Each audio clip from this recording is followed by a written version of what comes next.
Buongiorno, è Nicolò De Rai, vi sto mandando questo video messaggio da Panama, paese nel quale mi sono trasferito un po' di anni fa per motivi di lavoro. La situazione è relativamente al coronavirus.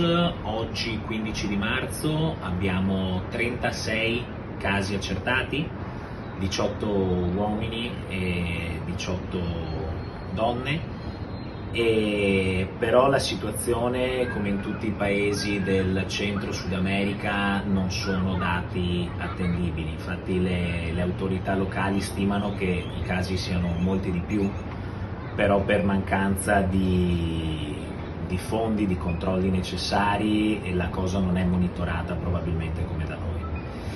Il riflesso che stiamo avendo qui dell'Italia, comunque l'onda d'impatto di quello che sta succedendo è percepita in maniera totale, direi, nel senso che si parla molto dell'Italia, si parla molto di quello che sta succedendo da noi. A me personalmente come italiano ricevo giornalmente chiamate, messaggi chiedendomi com'è la situazione. E per quanto riguarda questa parte del mondo si ha la sensazione che l'onda dopo l'Asia, l'Europa stia arrivando effettivamente qua. Sono già partiti i primi controlli.